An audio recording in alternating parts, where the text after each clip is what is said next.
Assalamualaikum, my name is Zaherol Quzairee bin Zaidi, and in this video, my group and I will be presenting foreign direct investment known as FDI and issues arising within FDI. Hopefully, we all benefit from this video. Please enjoy. Hi, I'm Nur Shamilla would like to talk about what is a foreign direct investment. Between 1980 to 1990, foreign direct investment known as FDI has grown dramatically as a major form of international capital transfer over the past decade. Foreign direct investment are substantial investment made by a company into a foreign concern. Next, it defined as a cross-border investment made by a resident in one economy in an enterprise in another company. In addition, foreign direct investment also purchase of interest in the company or an investor located outside its border. The investment may involve sources of material expanding the company footprints or developing a multinational presence. Lastly, United Nations Conference on Trade and Development in 1999 defined FDI as an investment involving a long-term relationship and reflecting interest and control of a resident entity in one economy other than that foreign direct investor, company into a foreign cause. Assalamualaikum, my name is Zaherol Quzairee and I will be discussing about challenges or issues in FDI. We go straight to the first challenge and issues, which is NMC worldwide, normally challenged by political stability. In 2019, Kikuchi and Sakuragawa stated that political risks, which is violence, expropriation, and transfer risks, are oftentimes the major investors' concern in making investing decisions.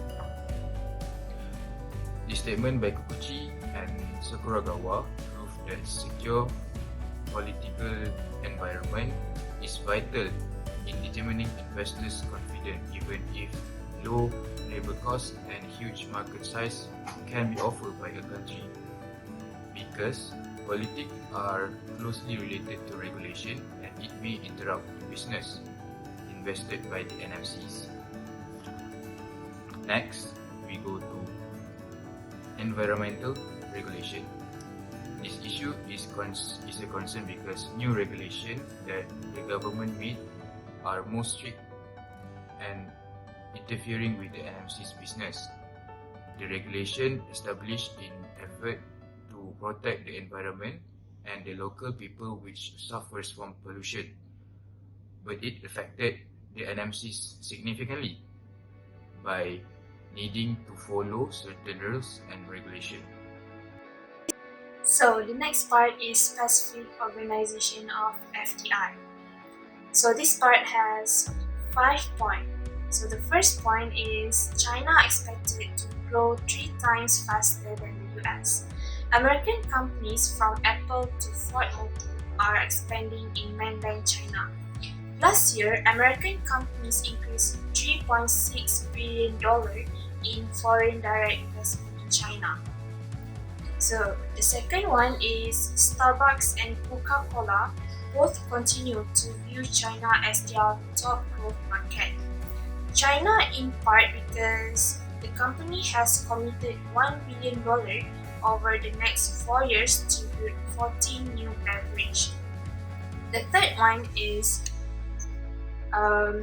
Wynn Resorts opened this second casino property in Macau.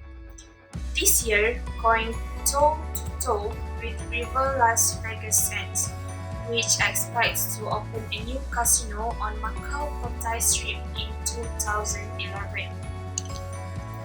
So the fourth is General Motors and Volkswagen have invested billions in China. Sales reached 153k in the first quarter, up 84% compared to a year ago. US companies are the only ones pouring money into China. Foreign direct investment to China climbed 14% to nearly $39 billion in the first 5 months of the year. So the last one is the world's biggest multinationals have long been active in China, which is HSBC found that 65% said revenue from international operations had grown over the past year. So that's all from me. Thank you. Bismillahirrahmanirrahim. Assalamualaikum warahmatullahi wabarakatuh. My name is Muhammad Syahmi bin Shahrom. So for today, I would like to give some information about the FDI. So basically, the FDI in the global economy has resulted in increasing expectation of direct investment and indirect investment funds, as well as requests for more data analysis. And then due to the fact that government are collecting and publishing more data on FDI transaction and stocks, and also increasing adopting the recommendation of international statistical standards, and both developed and developing countries have major gaps in data coverage and comparability. Lastly, most developing countries provide most valuable potential source of knowledge and technology from foreign investors, but their desire and capacity to assist spillover widely between sectors and its enterprise is affected by the dynamic of the global value chains in which they operate. So that's all from me. Thank you. Hi and Assalamualaikum. My name is Nur Tasneem Bt Roslin. So now I will explain about the recommendations. So firstly is the challenges facing host country authorities. Strategies for attracting FDI and profiting from foreign business presence are generally analogous to policies for mobilizing domestic resources for productive investment in a host country.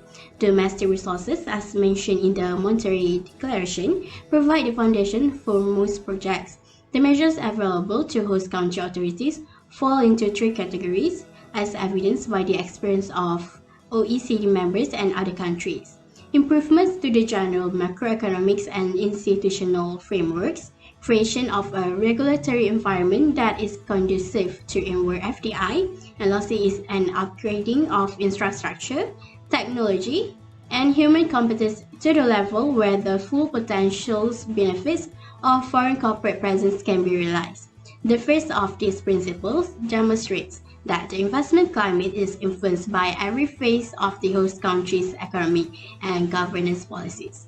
Next, while host country authorities should be shoulder the weight of the policy changes required to gain the development advantages of FDIs, M&Es, host countries, and the developed world as a whole should examine how their national policies influence developing countries.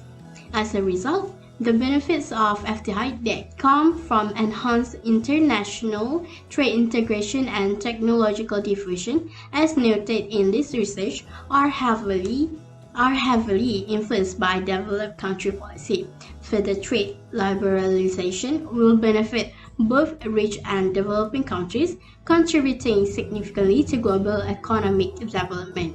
In the context of FDI, developed country trade policies take on a new dimension as the significant portion of FDI is dependent on subsequent trade between connected companies. Currently, trade obstacles and subsidies aimed at limiting imports into affluent countries impose costs on developing countries which may outweigh aid flows.